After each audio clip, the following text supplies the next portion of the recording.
युद्र एक बड़े शिप पर है और वहां लड़ाई कर रहा है। अचानक एक आदमी उसे गोली मार देता है। युद्र समुंदर में गिर जाता है और उसे बचने का कोई रास्ता नहीं दिखता। उसकी हालत खराब है और उसे डर है कि मछलियां उसे खा सकती हैं। लगता है कि किसी ने उसे धोखा दिया था, लेकिन वह यह नहीं जान पाता कि मास्क के पीछे कौन है। अब कहानी पीछे जाती है। यहाँ पुलिस ऑफिसर्स की एक पार्टी चल रही है। सभी ग्रीस की तारीफ कर रहे हैं, जिसने मुंबई में ड्रग माफिया को खत्म करने का काम शुरू किया है। इस वजह से सिकंदर नाम का एक बड़ा ड्रग डॉन भारत छोड़कर भाग गया है। ग्रीस के दो दोस्त हैं, कार्तिक और रहमान, लेकिन ग्रीस ही मुख्य किरदार है। पार्टी के बाद ग्रीस अपनी पत्नी के साथ घर लौट रहा होता है। दोनों अपने होने वाले बच्चे के बारे में बातें कर रहे होते हैं। तभी एक ट्रक उनकी कार से टकरा जाता है। ये एक साधारण एक्सीडेंट नहीं लगता। ऐसा लगता है कि सिकंदर ने जानबूझकर यह किया है। इस हादसे में ग्रीस और उसकी पत्नी की मौत हो जाती है और बच्चे को जन्म से पहले ही उसकी मां का दूध नहीं मिल पाता। इसका असर बच्चे के दिमाग पर पड़ता है, जिससे वह थोड़ा असामान्य हो सकता है। ग्रीस की मौत के बाद उसके दोस्त कार्तिक ने फैसला किया कि वह उस बच्चे को अपनाएगा और उसका पिता बनेगा। कुछ सालों बाद युद्र बड़ा हो गया है। युद्र अपने स्कूल में था, जहां कुछ बच्चे एक छिपकली को पत्थर मार रहे थे। युद्र ने उन्हें डरा कर भगा दिया और घायल छिपकली को अपने घर ले आया। लेकिन युद्र को नहीं पता था कि छिपकली को क्या खाना चाहिए। इसलिए वह अपनी दोस्त निखत से मदद मांगने गया, क्योंकि निखत बायोलॉजी की छात्रा है और जानती है कि छिपकली कीड़े मकोड़े खाती है। निखत ने छिपकली को खाना दिया और उसकी मदद की। युद्र और निखत बहुत अच्छे दोस्त हैं। निखत के पिता रहमान को भी इनकी दोस्ती से कोई समस्या नहीं है। जब छिपकली ठीक हो गई तो युद्र ने उसे फिर से स्कूल ले गया, लेकिन वहां उन बुल्ली लड़कों ने छिपकली को मार दिया। युद्र को बहुत गुस्सा आया। युद्र के दिमाग पर उस एक्सीडेंट का असर पड़ा था, जिसमें उसके माता पिता की मौत हो गई थी। इसलिए उसे जल्दी गुस्सा आता है और वह बहुत ज्यादा गुस्सा करता है। अगर स्कूल के स्टाफ ने उसे नहीं रोका होता तो वह उन लड़कों को मार देता। स्कूल के प्रिंसिपल से माफी मांगते हुए कार्तिक युद्र की मानसिक स्थिति के बारे में बताता है। उसे पता चलता है कि युद्र के माता पिता का एक्सीडेंट में निधन हो गया था और कार्तिक उसका वास्तविक पिता नहीं है। युद्र घर जाकर टीवी पर अपने पिता के बारे में खबर देखता है। कुछ हफ्तों बाद जब युद्र का जन्मदिन था तो उसने अपना गुस्सा कार्तिक पर निकाला, क्योंकि कार्तिक ने उसके लिए जन्मदिन का उपहार के रूप में उस छिपकली को नहीं लिया था। युद्र कार्तिक को डांटता है। युद्र ने कार्तिक को माफ नहीं किया और हमेशा रिस्की काम करता रहा, जो उसे अच्छे लगते थे। बड़ा होते होते युद्र अक्सर जेल जाता रहता था। इससे कार्तिक को सबसे माफी मांगनी पड़ती थी। अब कार्तिक मंत्री बन गया है और युद्र के बेटे के कारनामों से उसे शर्मिंदगी महसूस होती है।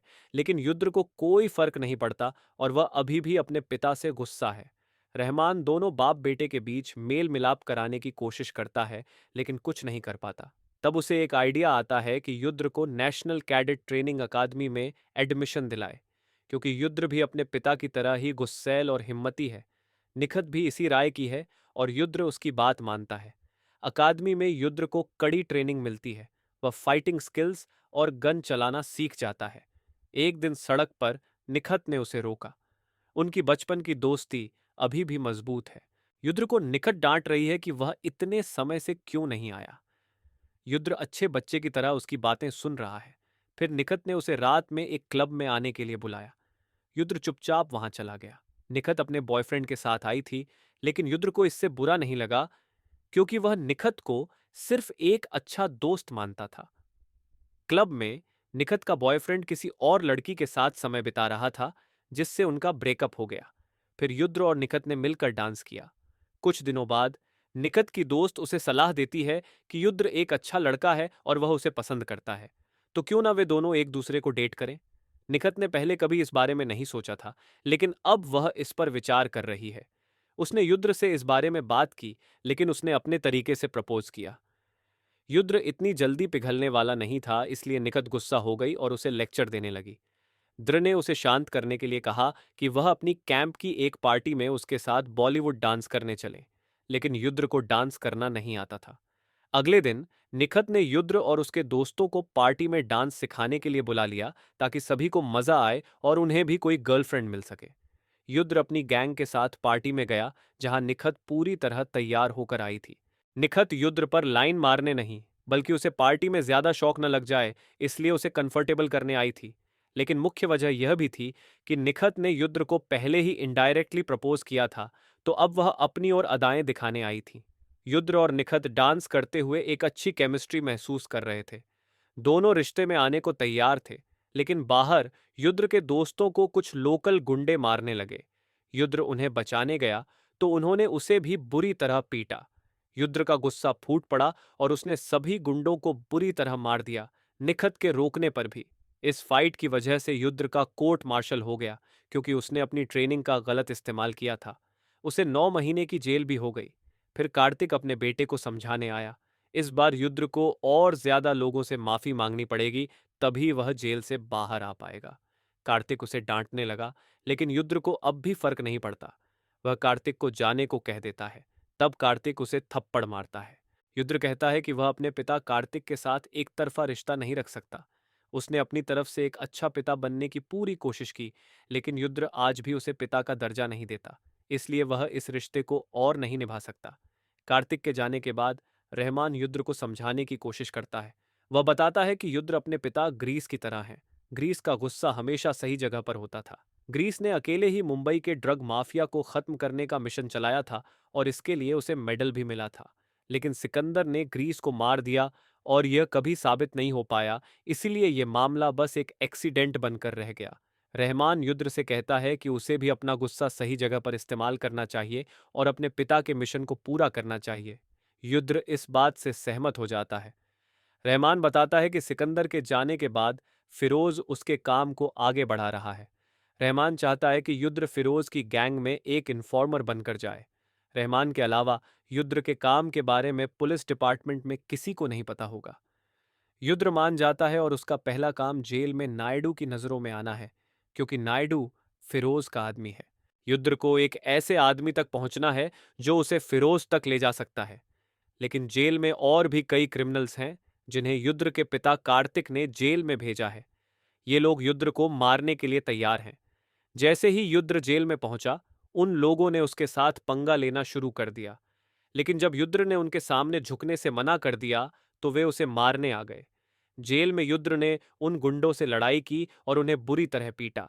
उसने उनके लीडर के हाथों को मशीन से सील दिया। युद्ध जितनी अच्छी फाइट करता, उतना ही उसे नायडू की नजरों में आने का मौका मिलता। फिर निखत युद्ध से मिलने आई और उसे लड़ाई बंद करने के लिए कहा, लेकिन युद्ध ने उसे बताया कि वह डांस वाली बातों को गंभीरता से नहीं ले रहा है। निखत के पहले भी बॉयफ्रेंड रह चुके हैं और युद्ध ने भी पहले लड़कियों को किस किया है। इस वजह से युद्ध ने निखत का दिल तोड़ने का फैसला किया, ताकि वह उससे नफरत करे और फिर कभी न मिले। निखत गुस्से में वहां से चली गई। इसी तरह जेल में 9 महीने पूरे हो गए। अब नायडू ने युद्ध को अपने पास बुलाया और फिरोज के धंधे के बारे में बताया। युद्ध को जेल से बाहर निकलने पर फिरोज से मिलना होगा, क्योंकि वही उसे सही काम देगा। जब युद्ध फिरोज के पास गया तो उसने देखा कि फिरोज ने अभी एक आदमी को काटा था। यह आदमी फिरोज का बेटा सफीक है, जो बहुत खतरनाक लगता है।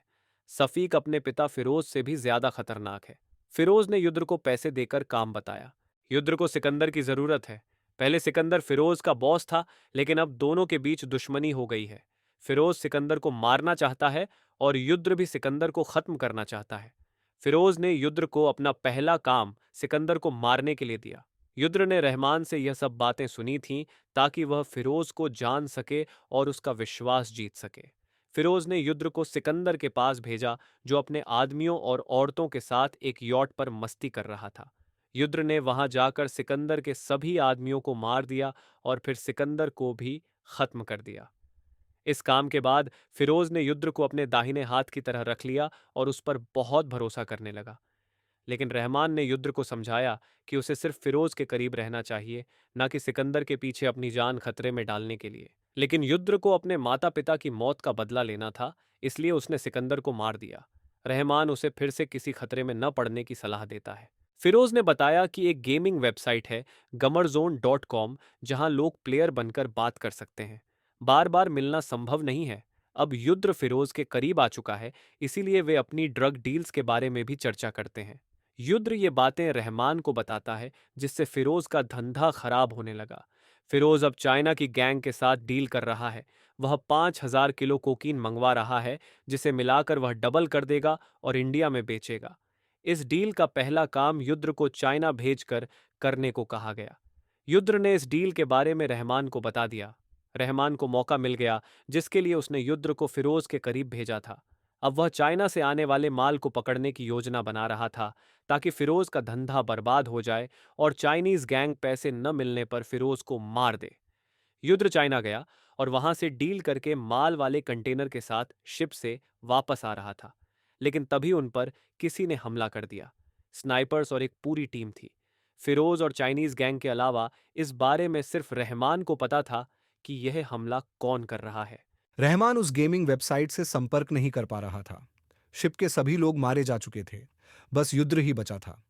जब वह माल वाले कंटेनर के पास गया तो उसे पता चला कि उसमें कोई माल नहीं था। युद्र को समझ नहीं आया कि माल कहाँ गया। इसी बीच युद्र पकड़ा गया और एक लड़ाई शुरू हो गई। इस लड़ाई में युद्र को गोली लग गई और उसकी बॉडी समंदर में गिर गई। लेकिन अच्छी खबर यह है कि युद्र बच गया। उसे श्रीलंका की सीमा पर मछुआरों ने बचा लिया। युद्र को एक सपना आता है जिसमें उसे लगता है कि मास्क वाला आदमी रहमान था। फिर वह गेमिंग वेबसाइट पर जाकर रहमान को कॉल करता है। लेकिन कॉल रहमान नहीं, उसकी बॉस रेणुका उठाती है। रेणुका ने पता लगा लिया था कि रहमान छिपकर कोई मिशन कर रहा है और वह उससे जल्दी उस मिशन की सारी जानकारी मांगती है। लेकिन रहमान गायब हो गया और रेणुका को यह नहीं बताया कि उसका आदमी फिरोज की गैंग में कौन है।